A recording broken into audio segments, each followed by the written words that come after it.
Hey, Zen friend. Why do humans have to be such douchebags sometimes? And why do we suddenly wake up one day and realize, oh, maybe I was being a douchebag in a situation, right? Well, in this episode, we do talk about shawarma and my experiences with it and how it's dangerous, but also how we can find freedom through our personal experiences. So stay tuned for story time with your brother Zen.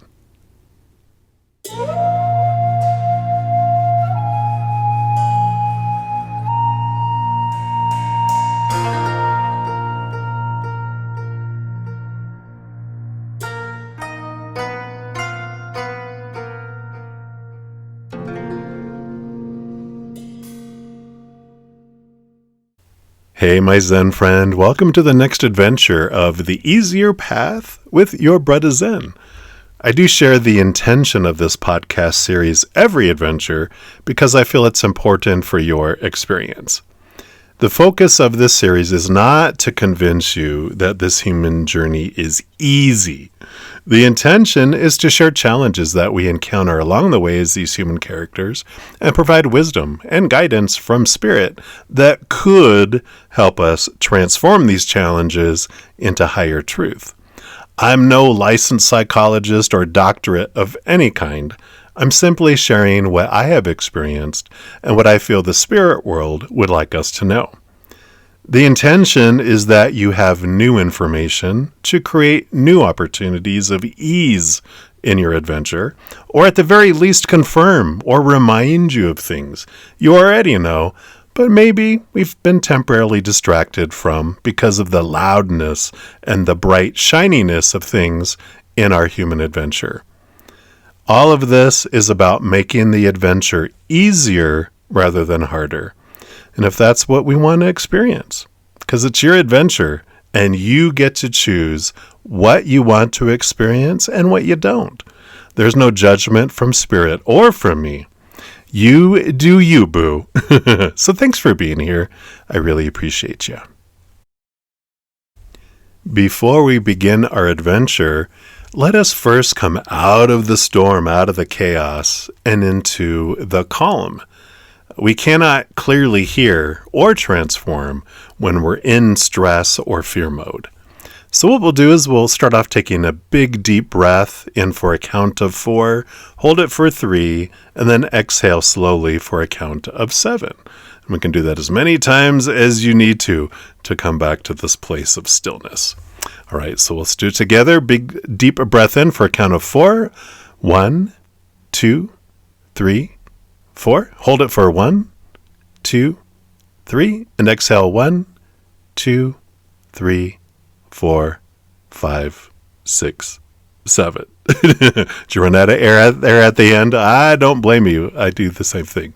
So like I said, do that for as many times as you need to. If you need to pause, just come to this place of quietness, and then we'll be open to hear messages from Spirit.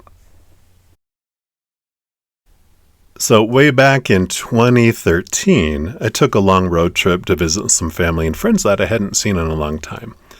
I'd made it to Portland, Oregon, that leg of the trip, and after several days there, I was going to head down to Northern California to visit another friend that I also went to high school with, and we attended the same church school as well. So I hadn't seen her in like 20 years or so, and I was looking forward to catching up with her in person. We had chatted over the phone maybe 2 to 3 times during that 20-year period. And about halfway through my visit in Portland, my California friend started to reach out about my visit to her via text. And it quickly turned into an interaction where she was asking me to bring her some food from a Middle Eastern store in Oregon, in Portland there, that she had tried when she had come to Portland to visit the same friend that I was visiting. And my California friend, she lived about maybe 8-9 hours or so south from where I was at currently. And I thought it was a strange request, but I kind of laughed it off over text. But I found out quickly that it wasn't a joke.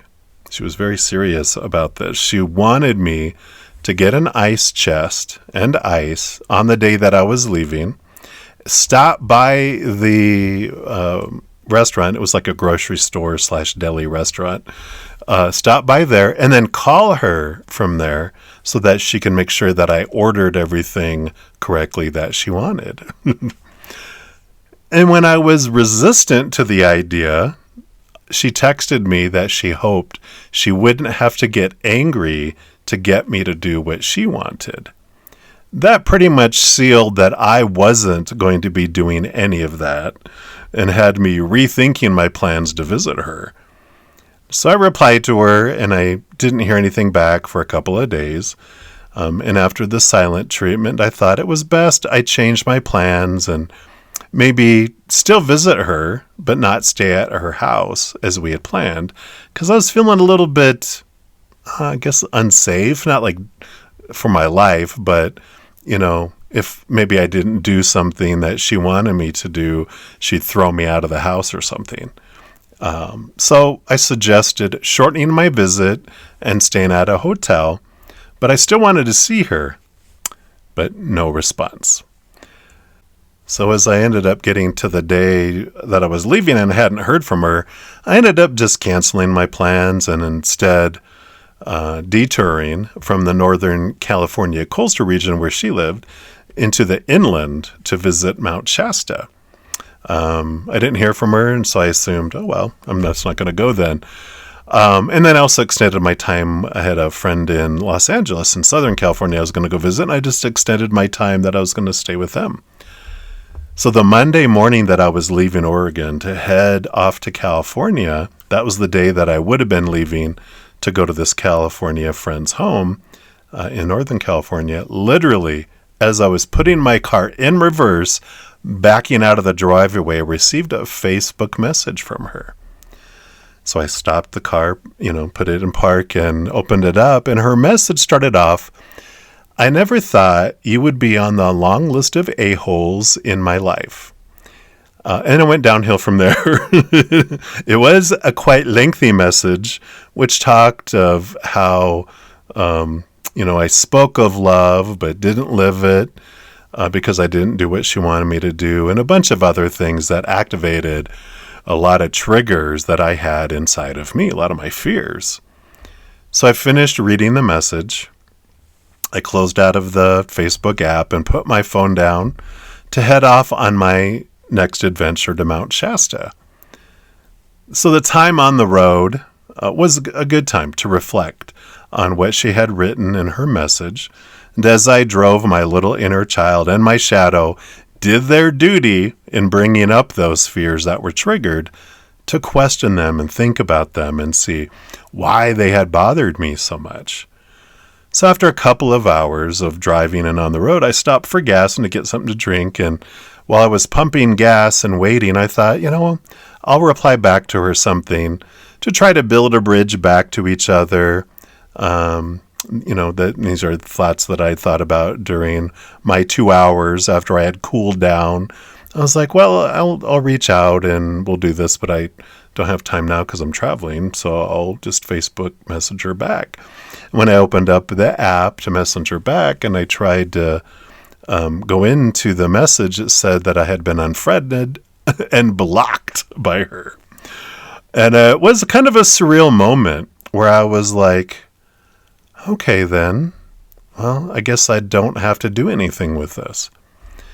Because I was doing and going to do more work on myself, which is all the work that I had to do with a situation like this.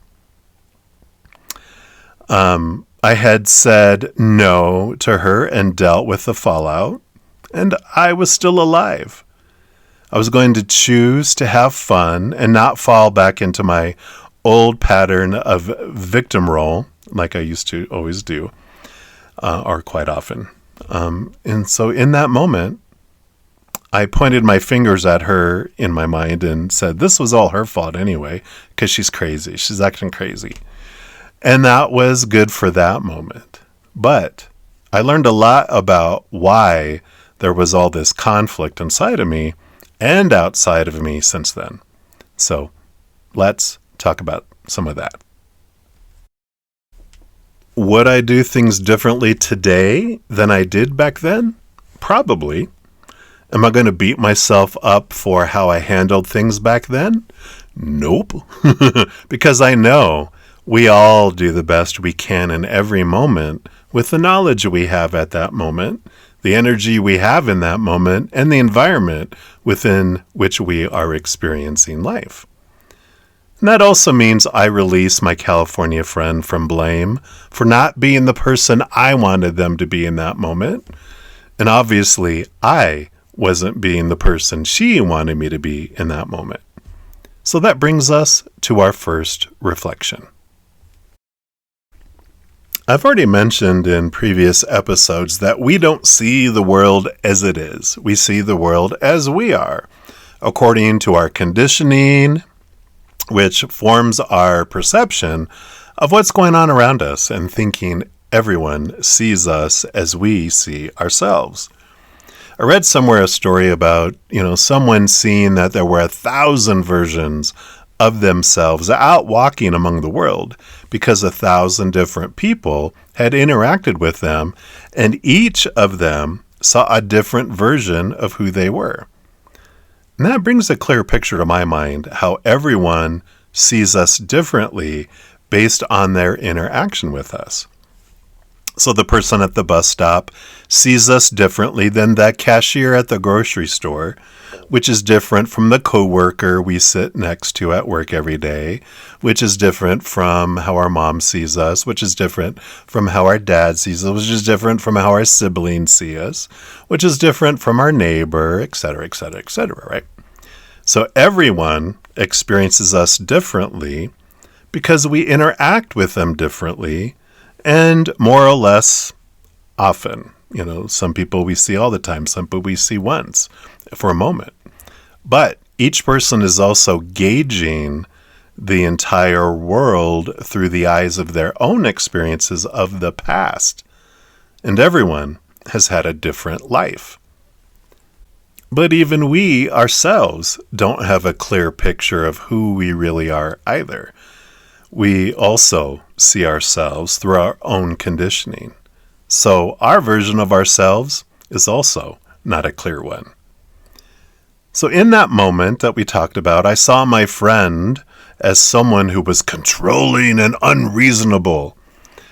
Of course, there is some great self-reflection there when looking back at my thoughts of thinking she should act the way I want her to act, controlling, and that she shouldn't ask anything of me and shouldn't get upset, and all sorts of other shoulds and should nots going through my head, right? And obviously in that moment, she thought I was in the top 10 or maybe even the top 5 of her a-hole list, right? And I imagined that I was probably among some good company on that list as well. That was my opinion at the time. But over the years, when I reflect back, I have realized that when she knew me in high school and at church, and I, during that period, was a big yes person, especially to her. I did whatever she wanted me to do because I had a boyhood crush on her, emotionally at least. She hadn't been interacting with me as I had become more independent and was in the midst of my learning my power of no. I didn't know her situation either. Food mattered much more to her than it did to me, and I didn't know it. Because my Oregon friend, after I shared with her the message that I got, she said, well, when my Northern California friend was visiting my friend in Portland, Oregon, she had cooked for them because she came up and visited and was staying with them. So she goes, let me cook for you. She took hours and hours to prepare a meal for them.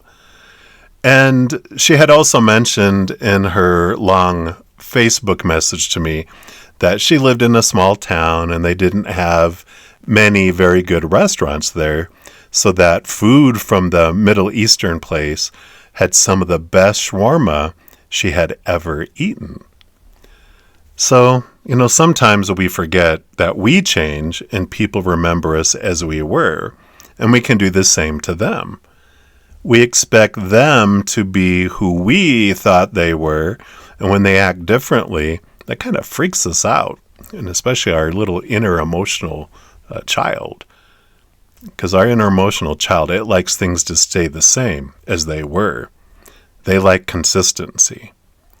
So we react and trigger when things aren't as we expect them to be.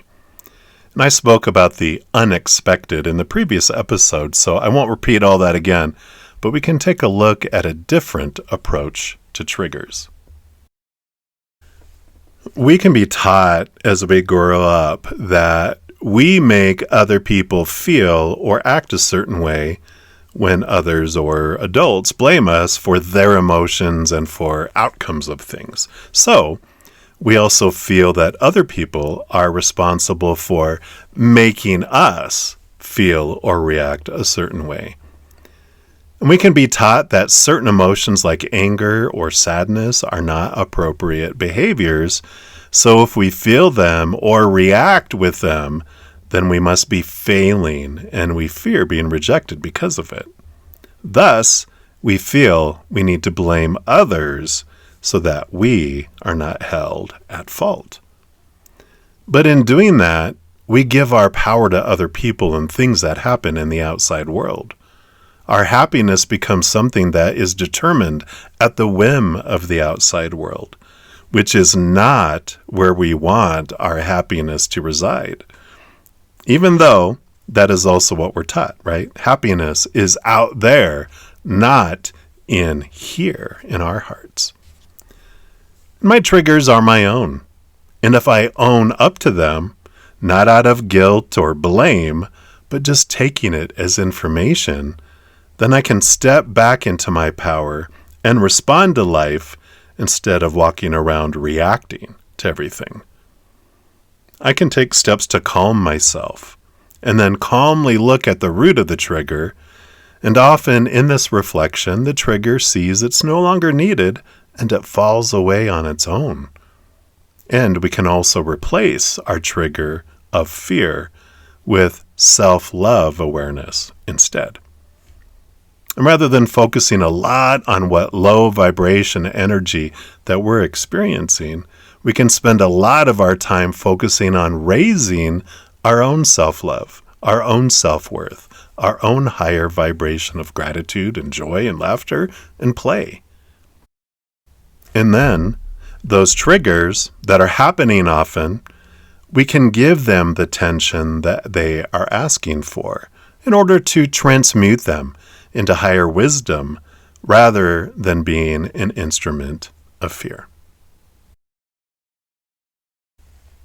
One of my triggers that came up in the story with my California friend is not wanting to be controlled or told what to do. This situation was also the beginnings of discovery of the 3 stages of manipulation that most humans are taught from generation to generation. I also later discovered in my 3rd personal relationship that I also had a habit of engaging in these 3 steps of manipulation, till my boyfriend at the time called me out on it and made me very aware of it. So see if this resonates with you at all as happening to you, and or you also may be being taught this behavior and engaging in it yourself. So the first stage is what I call the sadsies. That is when someone acts sad or cries when they're not getting their way. Because, as I mentioned, we're taught that other people's happiness is our responsibility. So if someone acts sad, we might think it's our fault and do whatever we need to do to end the sadness. And if stage 1 doesn't work of the sadsies, then a person may move to stage 2, which is the bully, acting out of anger, louder voice, throwing things around, slamming doors, destroying things, slashing tires, keying cars, maybe even physically hitting someone. And if the sadsies and the bullying doesn't work, then someone may go to the 3rd stage, which is rejection, hanging up on someone, walking out of the room, giving someone the cold shoulder, depriving someone of intimacy. And if all that doesn't work, then we may just start back at stage one and be sad that the person didn't do what what we wanted them to do, and react to our manipulation, right? But everyone has varying degrees of how much they express each of these stages. But until we're aware of it, we'll just keep doing it, or we'll just keep being manipulated by it. Of course, we may not even realize we're doing it or that it is being aimed at us, but now you know, Blanche, now you know, and now you will. Now that you're aware of it, you can't unsee it or miss it. It will stand out like a glow-in-the-dark cat in the middle of a pitch-black night. As I mentioned, it was during this time that I was really learning my power of no. Or I have my little no button. Here it goes. No means no. I use that button during my live streams. I love that button.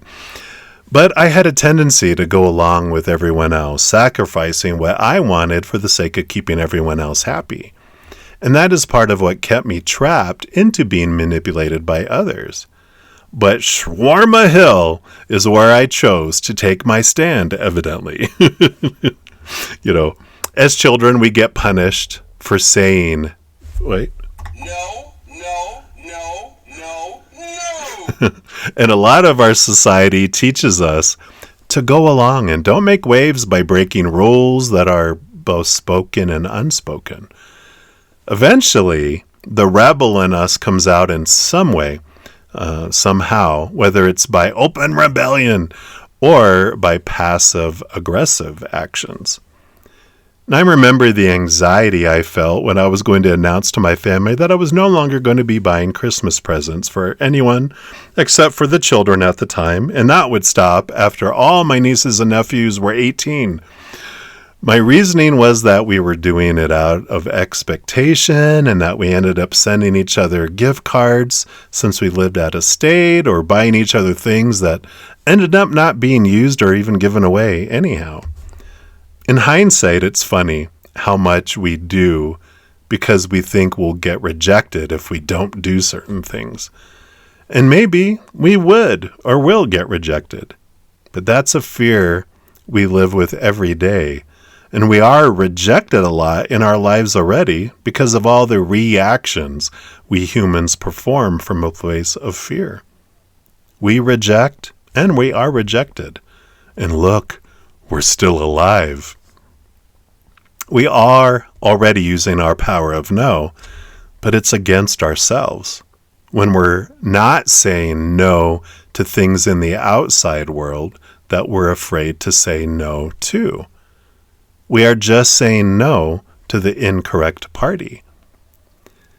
And we don't have to jump right away into telling everyone, no, no, no, no, no, no, no. We can start by telling them no in our head and doing things anyway. Eventually learning to say no with excuses. I can't do this because I'm not feeling well. I can't do this. We'll think of some excuse. And then to being able to politely express our no as a complete sentence of N-O, period. Where we just go, oh, no, thank you. And we can leave it at that. And it is so very empowering, especially when we let others tell us no too. What? I know. Let's not go too crazy, right? But fair is fair. While we're in the midst of the experience, it can be difficult to comprehend why we're having the inner reaction that we are. And that's okay. That's being human. Repeating the same thing over and over again and not taking time to reflect on what is happening inside of ourselves, that'll keep us in the same cycle. In order for things to change, we need to change. Otherwise, things won't change. I know that sometimes we may feel like, why is it always me that needs to change? And I get that, because that's how we can feel sometimes. Our world that we perceive is an expression of who we are on the inside. We may not be experiencing the same world as someone else sitting right next to us. So in order for my world to change, I am the only one who can change that. So I take a big breath. I wait until my emotional waters have calmed. And then I can ask myself, why is this upsetting me so much? What am I fearing?